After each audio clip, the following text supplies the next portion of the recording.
Thanks for having me today. So I'm going to be talking about a distributional equity analysis framework that is being developed at Berkeley Lab with Synapse Energy, and then the pilot for this framework that I'm leading with Puget Sound Energy, which is our partner utility in the state of Washington.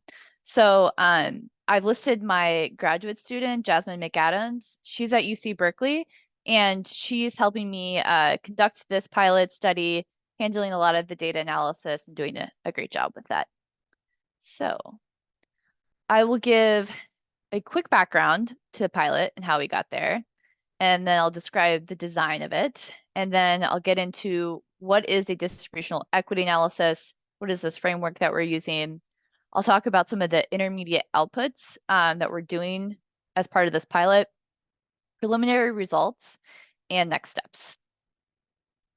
So let's see, I can't see my screen that well. Washington legislation back in 2020, it's called the Clean Energy Transformation Act, or CETA, is requiring regulators make Puget Sound Energy go beyond standard cost effectiveness tests for their DERs, or distributed energy resources, and consider equity outcomes. So they have had benefit cost analysis in place for a really long time to assess in their rate case proceedings, can this utility roll out this energy efficiency program or this community solar program or DER, whatever. And now the state of Washington is asking the regulators, we need to look beyond monetized costs and maybe monetized benefits, and we need to think about energy equity. And so, as with a lot of legislation, it has a lot of goals. It's got a 2025 no cool standard. It's got greenhouse gas emissions and carbon emissions, et cetera, goals. And it's also then piggybacking off of the Justice 40 initiative by President Biden to say that 40% of benefits need to be distributed to priority populations, but it's somewhat vague in that language. And so one thing CETA does also lay out is that, well, we've got this great health data from the Washington Department of Health. They've created this environmental health disparities map.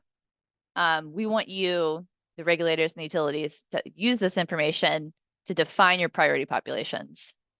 And so this map is from Puget Sound Energy, the utility, and they had to come up with their own definitions of priority populations.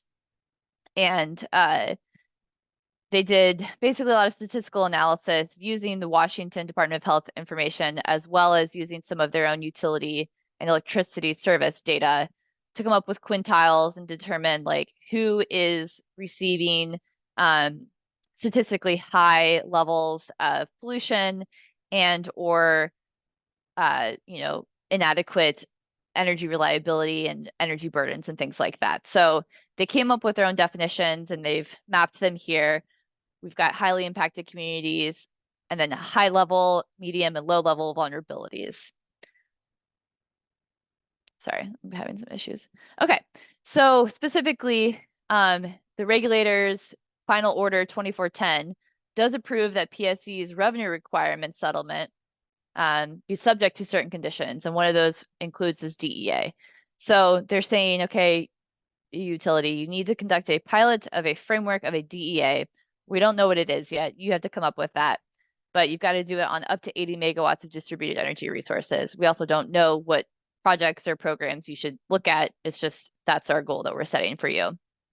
And so that's, for what it's worth. I don't know how familiar all of you are with regulatory proceedings and the relationship between regulators and utilities, but that is often the case where there is a requirement set forth by a regulator, and then the utility has to kind of interpret what is often vague language and prove to the regulator that they have understood the prompt and answered their questions.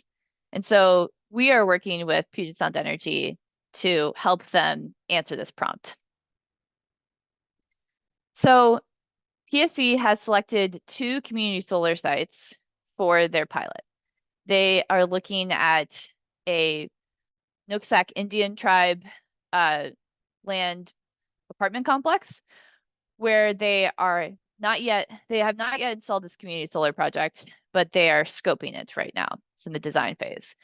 And they're looking at 50 kW of solar, which is a smaller rooftop solar project. But they're trying to determine the number of subscriptions. Basically, how many shares should they divvy out to different customers? What types of customers should they target? And by target, I mean like publicize this information, create outreach, get community feedback, those types of targeting activities.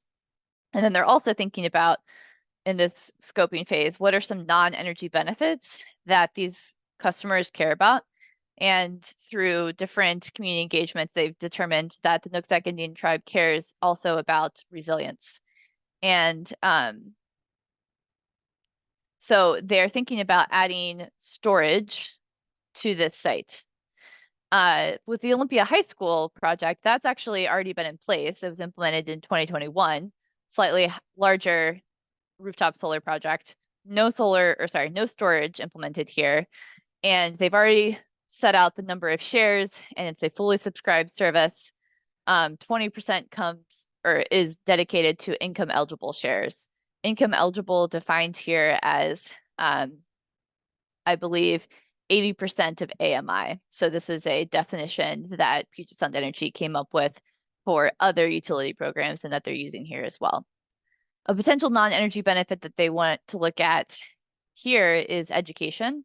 They've heard that the teachers in the school have brought physics students up to the roof to explain solar, to explain how electricity service works essentially. So like, how can you generate a surplus of electrons, sell it back to the grid? And they've run some benefit cost analysis in their classes. So they're definitely using these systems to understand the physics behind solar and the energy economics. So Berkeley Lab is completing 5 tasks associated with performing the pilot, but we're also developing a tool that other utilities and jurisdictions can use to implement a distributional equity analysis in their own service territory. And with that tool, we're also developing a user guide. But I want to say that really right now we're focusing on getting this pilot done for the utility. They've got a compliance filing due by the end of March. And so we're trying to get them pilot results as quickly as possible. But we are making progress in both task 1 and 2. I have convened an advisory board on DEAs and specifically this pilot, and we've convened them once, and we're going to do it again after the pilot and once we start thinking about the platform for the tool. So here's a high-level timeline and kind of goes over what I've just said. So in September through January of this year, we were really focused on identifying the advisory board and looking through the community engagement pieces and efforts that the utility has already conducted. And then we were also around that time starting to work with the utility to think about what are the programs that you actually want to pilot. And we came up with this idea of doing a retroactive study looking at the Olympia High School, which I said was already implemented, and a proactive study looking at the Nooksack Indian Tribe apartment complex and thinking, is there a way that we can implement a DEA such that we can actually inform some of the design of this program? A lot of this work is based on this practical guide, which is in the center lower half here. And I've written draft. This is a practical guide that was co-written by my colleagues at the Berkeley Lab, but also with folks at E for the Future and Synapse Energy. And the idea is that it's a 7-step process for looking at distributional equity outcomes given different distributed energy resources and energy efficiency programming. I'll get into that later. But this is a draft and it's due to be published hopefully by the end of this month as well. It's currently under DOE review. And then finally, this last bucket here is kind of looking at this year and onward after this pilot, how do we actually generalize the findings from what work we've done with this utility so that it's useful for other utilities also looking at distributional equity outcomes from their different programming. So let me walk through this guide. I'll note that it's really work that ties into the National Standard Practice Manual of Benefit Cost Analysis. So the idea is that these two frameworks complement one another. And if you do them in parallel or serially, one must be careful not to double count certain attributes of projects in two types of analysis. So there are trainings for both of these frameworks. I actually co-hosted the one for the DEA, but if anyone is ever interested in getting in the weeds on regulatory training initiatives, there is a website, and you can look through all of these resources. Well, so the main differences between DEA and BCA. One, obviously, benefit cost analysis doesn't specifically account for traditional equity outcomes. You can, of course, include variables in a monetized fashion that touch on equity, but unless you explicitly define your priority population, it's really hard to understand the disparate outcomes from a benefit cost analysis, which is usually done on a system-wide level. So that's another difference, is that the DEA really does focus on using identifiers to come up with a priority population and comparing outcomes for a priority population versus a general public. They're not replacements for each other, though, and I'll show you how the last step of this framework is really making a trade-off and comparison between a DEA result and a BCA result. So here's the 7 steps I alluded to earlier. First, you're establishing a stakeholder process, and that stakeholder involvement should really continue throughout the DEA and appear explicitly in some of these other steps.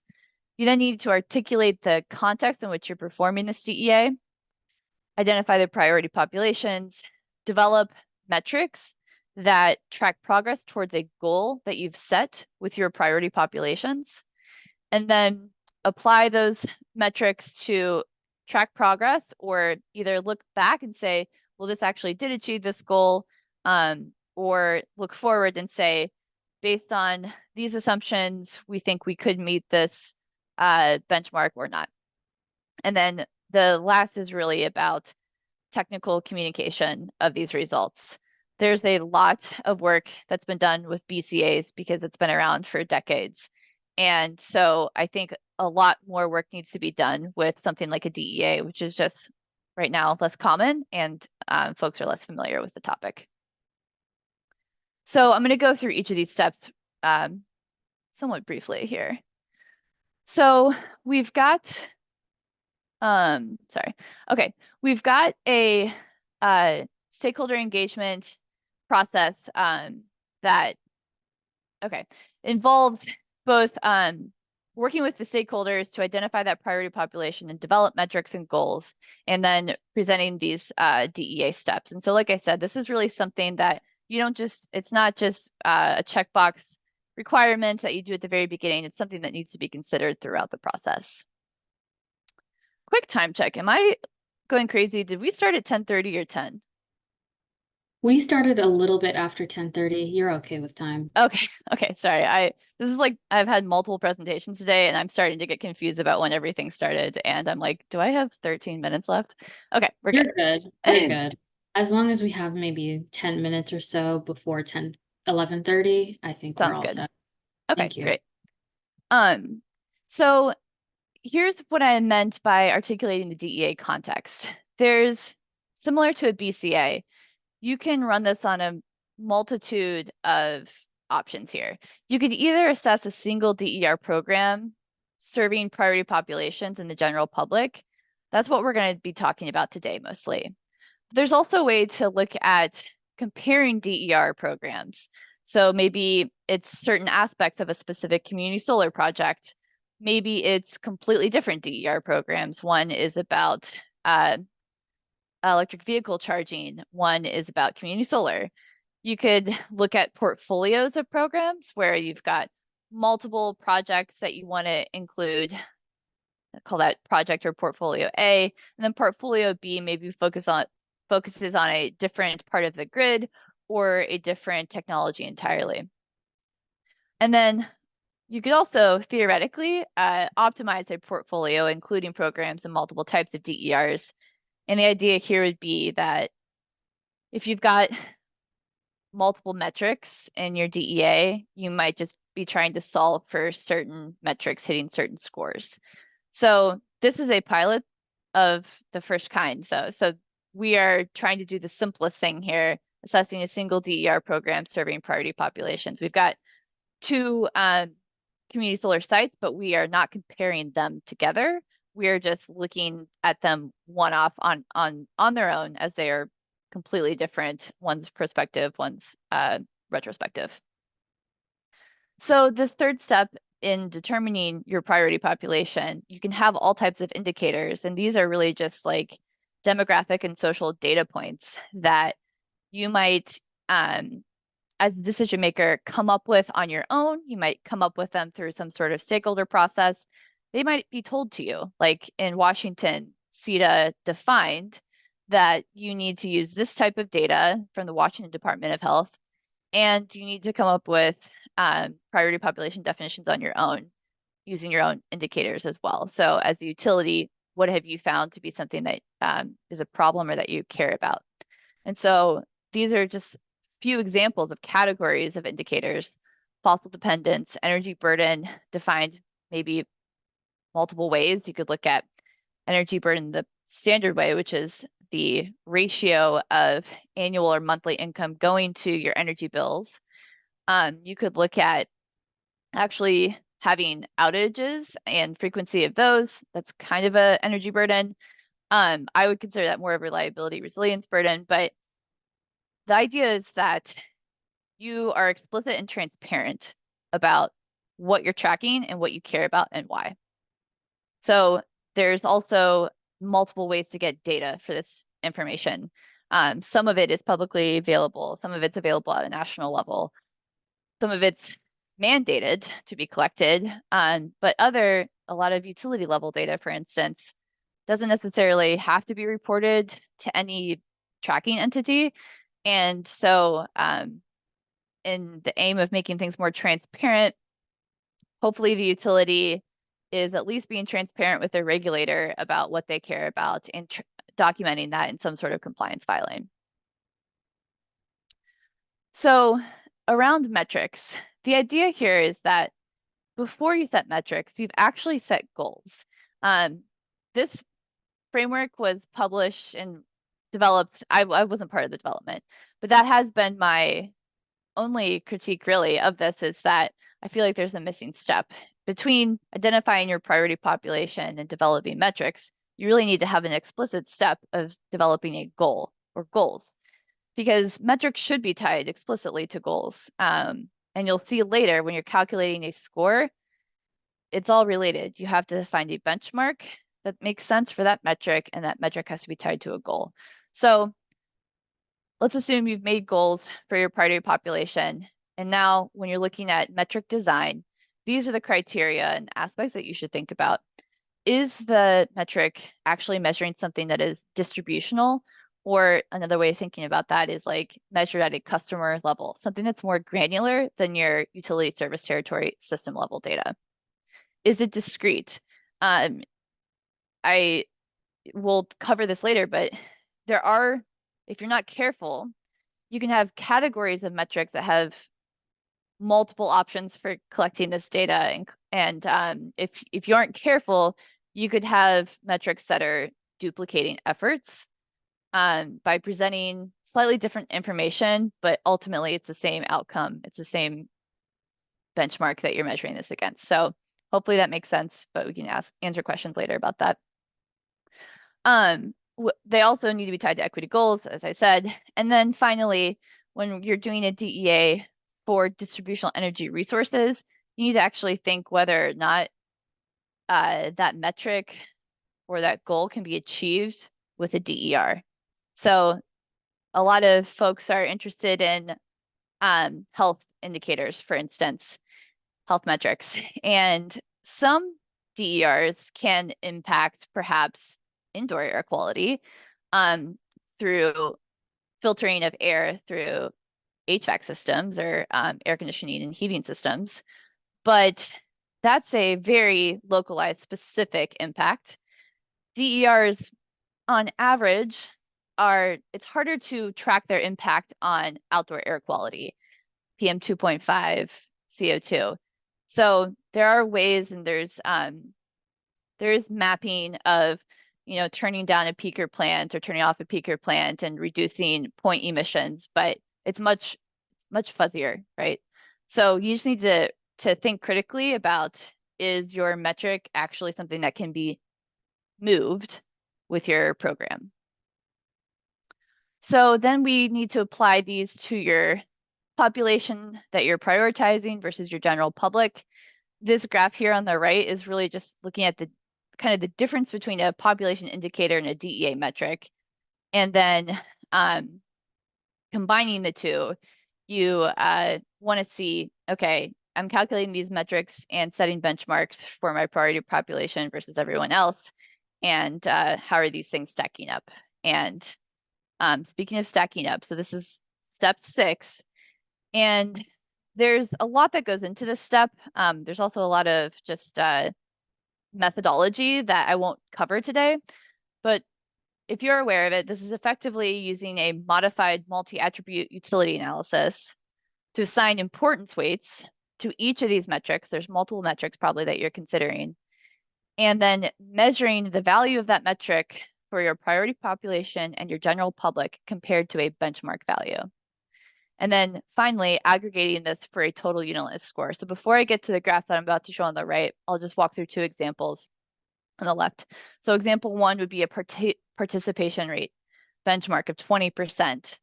In this example, you're setting the same benchmark for your priority population and general public. And you could say, okay, my benchmark is 20, but my score for either of these populations is 22. That means that the deviation is 3%. So that would be a score of 3 or 3% for this particular metric. That means that you're exceeding the benchmark. The second example would be something where you want to not exceed the benchmark because it's talking about bill impacts.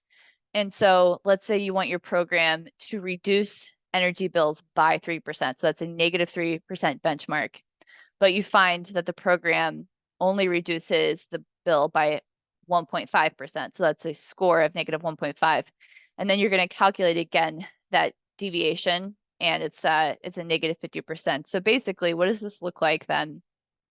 You're going to do this benchmark calculation across all of the metrics that you care about. In this example, in the right, customer reliability, avoided shutoffs, asthma, ER visits, participant bills, rates, participation. You've got your target population, other customers. Each of the stacks in the bar chart are going to be the deviation score, which is the one that you're going to stack. And so once you've got that, and you've of course had 0 as a neutral outcome from the program, you can then calculate the weighted average score. And so once you have these stacks, you would then, assign an importance rating to them and then calculate that weighted score. So there's a lot here that we're not going to go into. And for the record, like in our pilot, we're not here yet anyway. So I'm happy to answer questions later on that or provide follow-up information. So finally, let's say you have those weighted scores and you've also got benefit cost analysis scores, and you've been careful not to overlap metrics between the BCA and the DEA. And so you feel like you've got 2 distinct values that you can then trade off or compare. And this matrix shows you essentially what you're going to be doing. For a BCA result, a failed BCA can mean a number of things, but let's just, for ease of discussion, say it's a benefit cost ratio of less than 0 means that it's failed, and a benefit cost ratio greater than 0 means it's passed, because that means that the benefits are higher than the costs. So that that's how you would interpret BCAs. And then for equity worsened or improved, basically you're saying, does that DEA score for your priority population, for instance, exceed that 0 level, meaning it was a neutral program, or does it go below that 0 level? And so you could have a situation where equity was worsened and it failed the benefit cost analysis. And, clearly that seems like a project or a program that you should throw out. You could also have the other outcome where it's like equity is improved for your priority population, given the metrics you care about, and it passed the benefit cost analysis. That seems like a clear winner. Most likely it's going to fall into these other two buckets where the results are unclear because it's passed the BCR, but it hasn't passed the DEA. We're finding right now, some states have requirements for utilities to set aside a certain bucket of money for funding projects specifically for disadvantaged communities.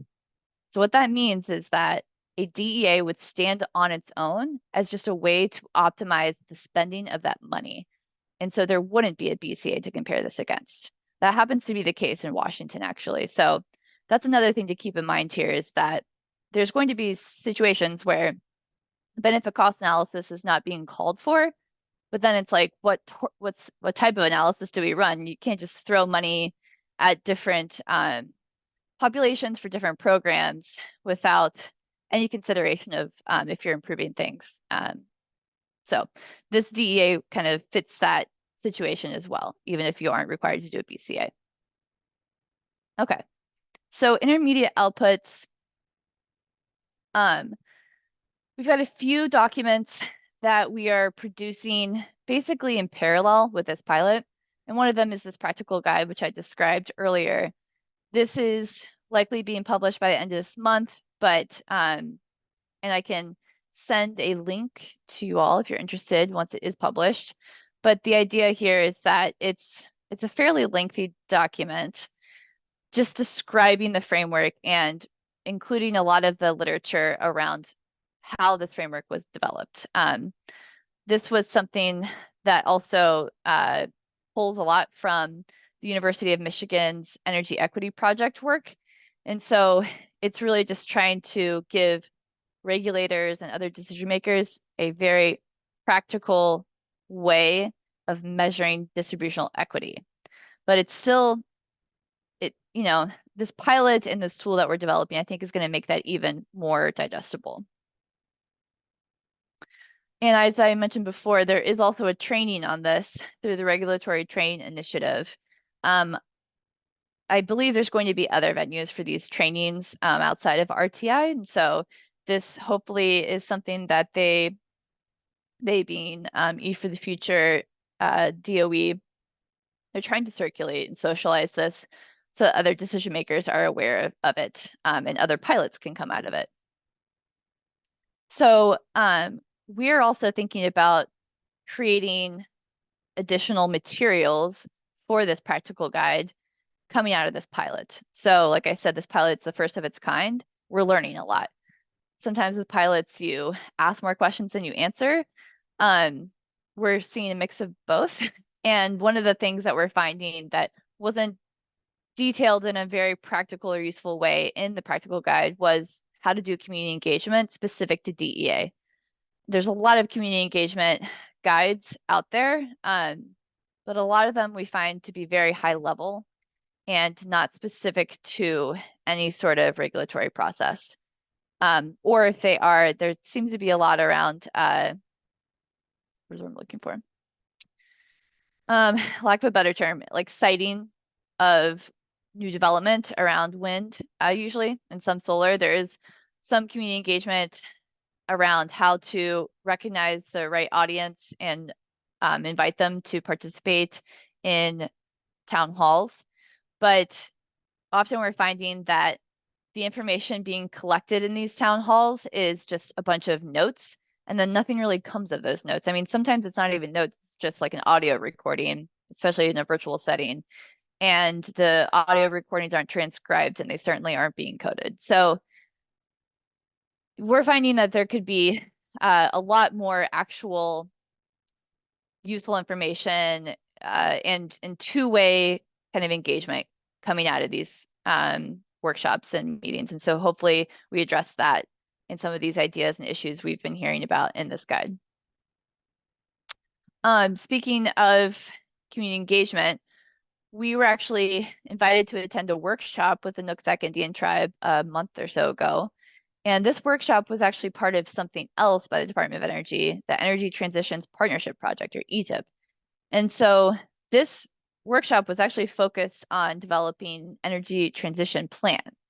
And they brought in a Navajo couple who are really familiar with running these types of workshops. It was 3 days. They went through first the oral history of the tribe, and then the barriers and issues that they're seeing. And then they put together a very organized engagement plan, looking at stuff that they want to take in the next 6 months through 5 years. And just being part of that process and seeing, first of all, how different it needs to look for an Indigenous community than perhaps other populations.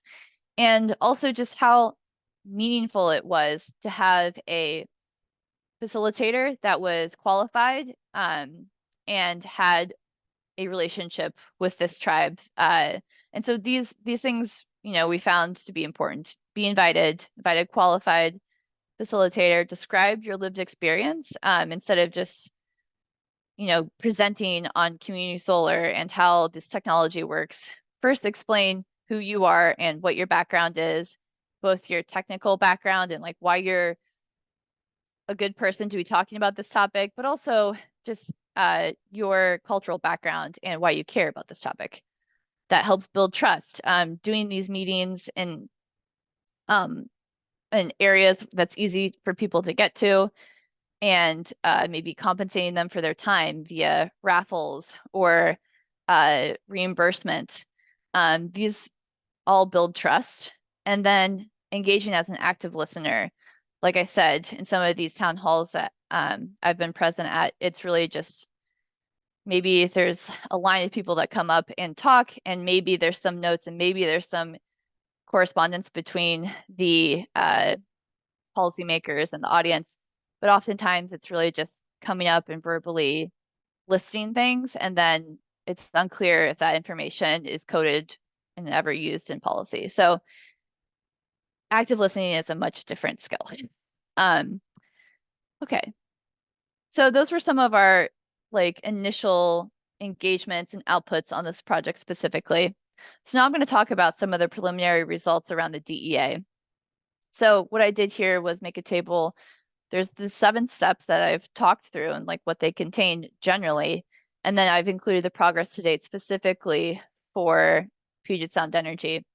Around establishing the stakeholder process, another thing I wanted to note about the ETIP workshop is that's an example of showing up to existing engagements that may not have the explicit goal of talking about community solar and talking about solar plus storage, but have similar goals. And so you can glean information from these discussions that are already taking place, and you don't have to duplicate efforts, and you are being more conscientious of participation burdens.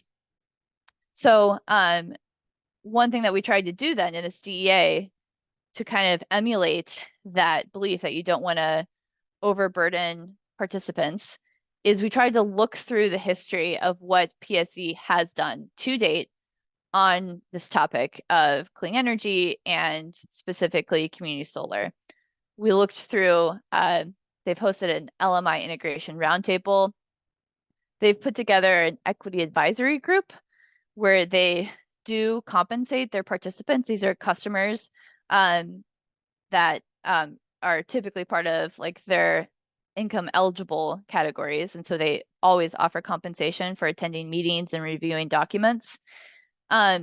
They have conducted several customer education and awareness surveys to see if they've got issues or misunderstandings around the existing energy efficiency and DER programs that they're rolling out.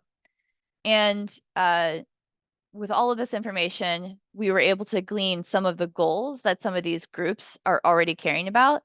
And with the Nooksack Indian Tribe, then we were obviously able to attend that workshop and glean new goals for their upcoming community solar project. So just trying to be scrappy and efficient. Articulating the DEA context. And so, like I said, we're trying to do something simple to start. And so we're essentially doing that first category, which was selecting a specific DER program and looking at how it's doing, either how it's already been doing in the past to meet goals or how it could be designed to meet goals. Identifying priority populations. I mentioned before that the state is requiring them to use information from Department of Health. And so they've got indicators for vulnerable populations and highly impacted communities. I don't remember the definitions off the top of my head. It's in my notes, but I'm sharing my screen so I can't see it. But they're also using their own utility descriptor of income eligible, which is 80% of AMI. So these are 3 different types of definitions that they're using. And you can kind of think of a DEA as looking at Venn diagram outcomes of like, how are the metrics looking for this circle? How are the metrics looking for this circle? And this one, where's the overlap? Does there seem to be a hotspot in terms of an issue? And then for developing DEA metrics, we've identified a few. We're looking at program participation in community solar and affordability, looking at 3 things: energy bills, energy burdens, and shutoffs. And for the Nooksack Indian Tribe, we're starting to look at the reliability data. They're giving us outage information and reliability metric data. So like SAIDI, system average, system average interruption duration, and SAIFI, system average interruption frequency. We don't have that data to show you yet today. We're going to show you more about program participation and affordability. And then we're really in the middle of step 5, which is beginning data analysis and cleaning and doing that iteration and discussion between the utility and ourselves around how we understand these numbers and how they understand the numbers and like where's the miscommunication. Maybe it's a terminology thing. And then 6 and 7 are yet to be completed, but actually for step 7, as I said, this is really a program that's being funded through what is called the Clean Energy Implementation Plan, which is a bucket of money set aside for distributing to low income and disadvantaged communities. And so they don't really need to run a benefit cost analysis on this program. They really just need to prove that they are distributing these funds appropriately. And this DEA is going to help define appropriate. Okay, so I just have a couple data analysis slides, then we can get into questions. I have not been monitoring anything. So the first, I've underlined kind of the metric and then a description of what we're looking at here. So program participation, that's a metric that we care about. So for Olympia High School, we see income eligible customers were slower to enroll than the general population, indicating a potential in reduced or inadequate outreach or just general time constraints from IE customers. Even if they are aware of a program starting and opening one day, maybe they just can't do it that day. So this is an interesting finding because what the utility kept telling us over and over again was for Olympia High School, it was fully subscribed within like a day. That's like what we kept hearing. And when you look into it, it's like, okay, like one customer type seemed to be on top of things for sure that first day. Then it took a little while for their other customers, their income eligible customers, to get involved. And the reason, what we've got here on the y-axis is the customer ID. So they've given us anonymized data. Very typical. Like you don't want to track names to what we're getting is like income data and energy usage and things like that. So we've got anonymized data, and it's not important to really see the actual IDs. The importance is really just that every bar represents a different customer.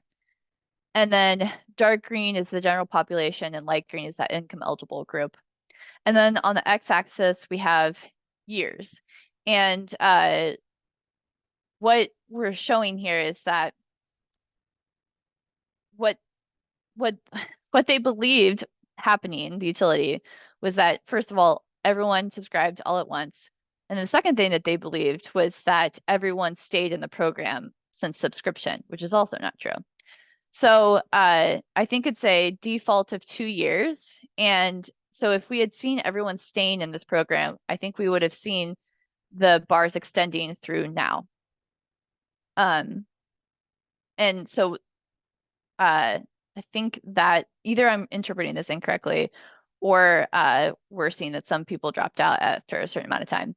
The other thing to note is that if they start later, then there's an option for them to be in the program later than our current collection period. And so we're just assuming that they stay enrolled for 2 years. Okay, so the next piece we'll look at is affordability and some of the data around that. So everyone's bills and bill variability increased after community solar, but these two aspects were worse for the general population than income eligible. So that is kind of slicing hairs a bit, and we have a lot more to dive into here. But what we've got on the y-axis is the average monthly energy bill across two customer types, general population and income eligible. And then we've also included the standard deviation, which is what we're calling the variability in this statement here. And so what we're seeing is that, the yellow dotted line indicates when the community solar site came live. Left of that is average bills before. Right of that is average bills afterwards. So what I included here in the table on the right is how much this costs customers to participate. For the general population, this is a flat fee of $20 a month per share. You can buy multiple shares, so this could be more per customer. And then the general population gets a kWh credit, and so it's not a flat credit, and it has this value tied to it of $0.067 per kWh. And income eligible has a completely different setup. They are not charged for their shares. So really, it's just they sign up if they're aware of it. And they get a flat dollar credit of $9 per month. So that's obviously going to impact bills very differently for these two groups. Another thing that we obviously have to look into is like the weather. I mean, it looks like the years of 2022 and 2023 could have just been hotter. And so maybe they were using more electricity for air conditioning in the summer. That's why we looked at the monthly information to see if there was a pattern there. And I think we are seeing that. So there's a lot to piece through here. And this is just an example of how the best laid plans don't always have the outcomes you were expecting or hoping for. It's good to see, though, that there wasn't a massive increase in bills and variability for income eligible. And then a quick note on variability, like why do we care about that? I think something that's harder to define is insecurity around energy. So energy burden is just looking at kind of a snapshot of what that energy cost that customer that month relative to what they brought in. But energy insecurity can be defined in multitude of ways, but it could also include just uncertainty around if you will have enough to pay for your energy bill the next month, or if there's going to be trade-offs that you have to make with other expenses. So we are curious to see if something like this $8 or $9 savings per month, if that reduces variability in some sort of significant way. This is also a good time to pause and say, we aren't running statistical analysis on this data set yet, and I'm not sure that we will. We've only got roughly 100 to 200 customer participants, and our time series data isn't that long. So this is something we have to think about is, and also the pilot results are due in a couple of weeks. So, moving forward outside of this pilot, are there going to be certain regression analyses that we recommend, for instance, could be one outcome from this pilot? Okay, so want to touch on next steps. PSC is due to file their compliance paperwork end of March. It's not clear yet. We just had a call this morning actually with the Washington Utilities and Transportation Commission that it's not clear if they're going to be requiring full results of this pilot by end of March or if progress and explanation of the decisions around the framework that they selected and community engagement that they've done will be enough. and we can produce pilot results after the end of March. Unclear. For Berkeley Lab side, completing the data analysis, obviously, and especially looking into that reliability and resilience data and trying to make some conclusions about what solar plus storage at that particular site, given the physical limitations of space, could look like, as well as their peak loads or their critical loads that they care about. We also need to finalize supporting documents for this compliance filing, including slides around the framework and preliminary results. They look similar to what I presented today, and the community engagement guide, which I described. And then after the pilot is done, then we need to move on to thinking about the platform for the upcoming tool and decision criteria around that, how to generalize findings from the pilot to a broader audience. And then convene the advisory group a couple more times to look through the pilot results and our tool platform decision, and then eventually the tool and the user guide for that tool. And I'll also say that the advisory group involves academics, regulators, utility representatives, other researchers from labs, nonprofits, and state energy offices. So really, we tried to cover the gamut in terms of who would have really good analytical skills that could help us think through running this analysis and the pilot and the tool, and also who would have really thoughtful regulatory perspectives. Utility employees and regulators aren't always the most articulate when it comes to some of this data analysis and presenting results. I said earlier, benefit cost analysis has been around a long time. And so there's been standard practice manuals and tools that people have been using for that for a long time. But since this is a new topic, there's going to be a period of time where people are becoming familiar with the terminology and the structure of the analysis. Okay, that's it. Good, 10 minutes. This is my contact information. And then Jasmine, as I said, is a grad student at the lab, but she's also a master's student. Actually, she's getting into her PhD now at UC Berkeley in ERG. Fantastic. Thank you so much, Nichole. Yeah. If anybody has questions, now's the time. Feel free to drop them in the Q&A or in the chat. Or if you're feeling brave, unmute yourself. Oh, Ashton, go ahead. Yeah, Nichole, thank you so very much. Sorry, my throat is hurting really badly, so my apologies. If you can just bother my voice for some time. Fine. It's like I just miss a few of the slides that you were discussing at the start. Like, is both DR has like a storage associated with, or it's just like the Nooksack Indian Tribe which has storage? It's just the Nooksack Indian Tribe right now that has storage. Yeah. So the one that was established at the school, so they don't have storage, right? No. So how the people who signed up, is it like they completely, like they are like kind of 24/7, they are getting electricity from that kind of particular project, or is it like they are also connected with the grid?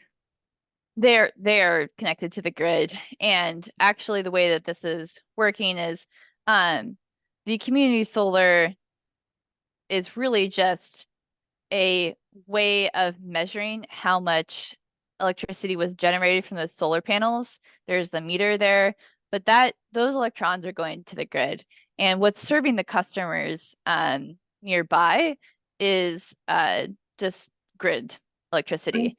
I see. Yeah. And so they measure how much solar energy was created, but then that's just a calculation on your bill. Cool. And when you said, like, when you guys seen this variability in their bills, is it like you think it's just those flat rates in credit per kilowatt hour? That's why their bills vary, or is there any other specific thing that you think like maybe? Yeah.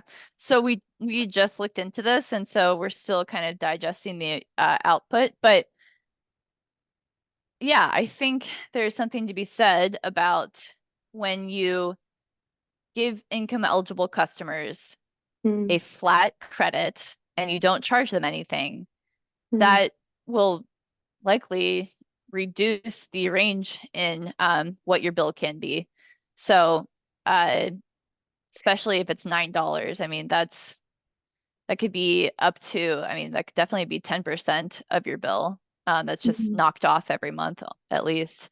So, or probably 10% like on the upper bound. But yeah, I think that definitely has something to do with their variability not increasing as much as the general population.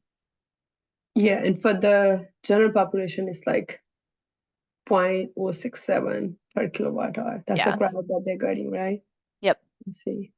Is it kind of, I'm just thinking like why this DR is different for general population than kind of any, maybe they can choose any other, community choice aggregator, something, then they are not gonna get this credit, right? It's just like they will be treated as a simple customer. Or maybe have like different kind of things. I don't think I understand your question. Can you rephrase it?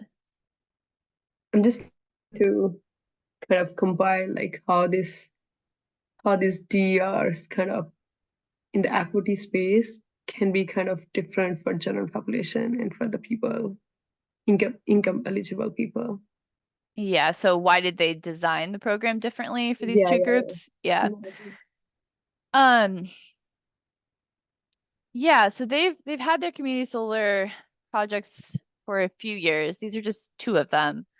So I think there's like 6 others that have been implemented. Mm, And I think they started implementing them in like 2020. mm, So this isn't Olympia High School is not even the oldest one necessarily. And I think they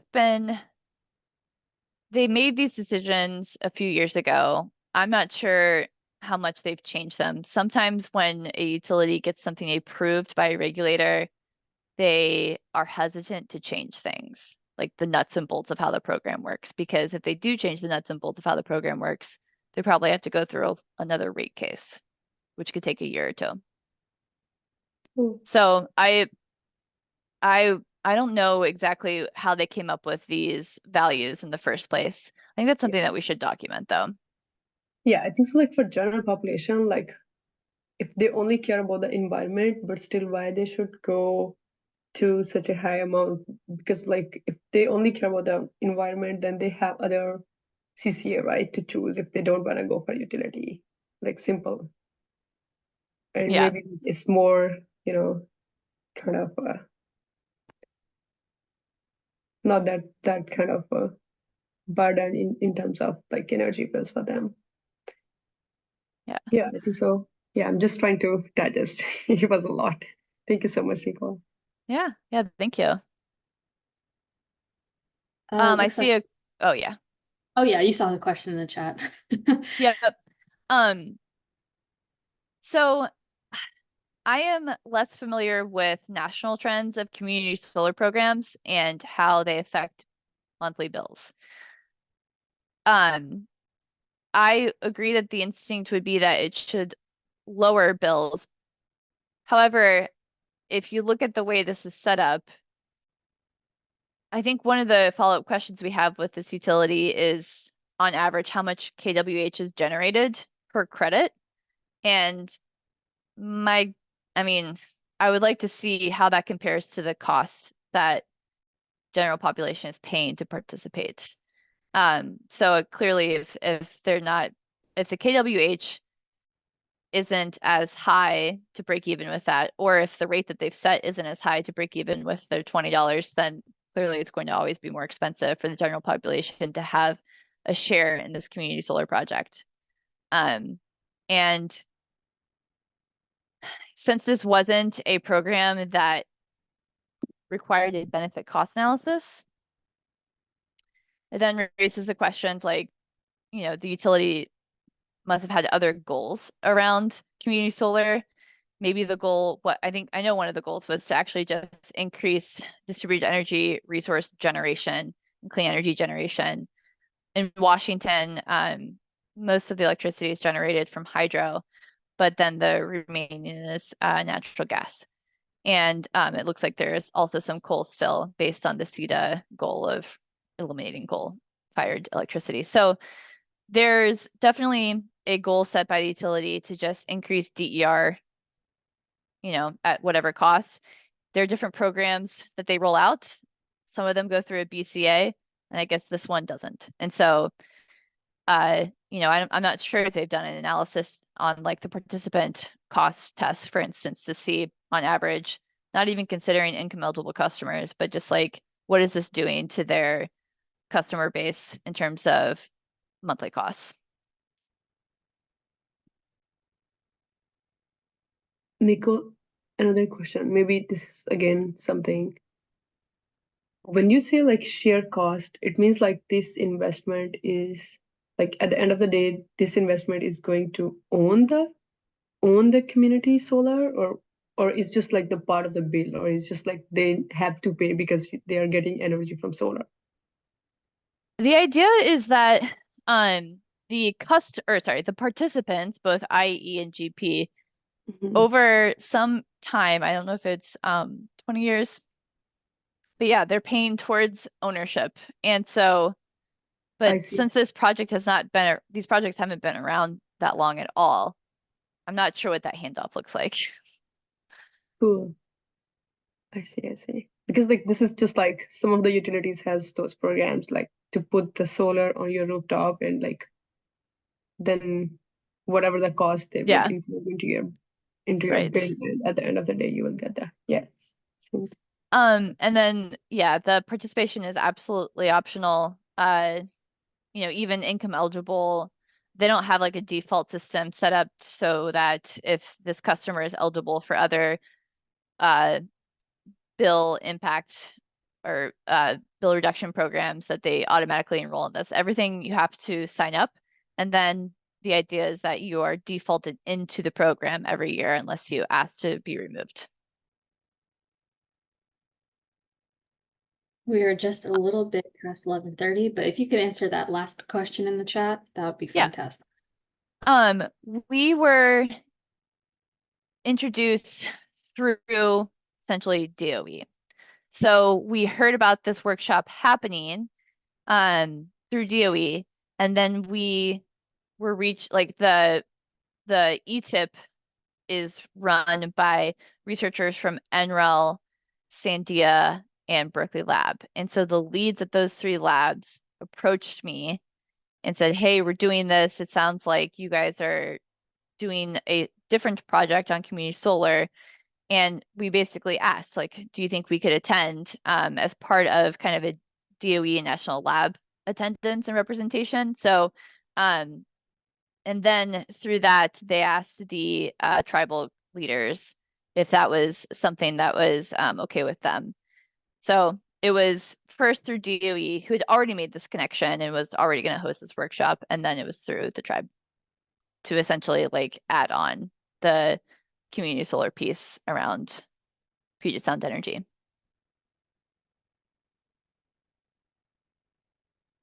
Excellent.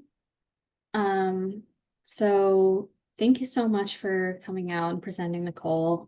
We all really appreciate it. And I saw you put your contact information on the last slide there. Is it okay if people have questions? Absolutely. Have I sent you these slides? I can't recall. No, probably not. I'll just type it in the chat here anyways. So yeah, please reach out to me for any questions. Awesome. Thank you so much. And I hope you have an excellent rest of your day. Yeah, you too. Take care. Thank you for inviting me. Of course. Thank you, everyone. Have a good one.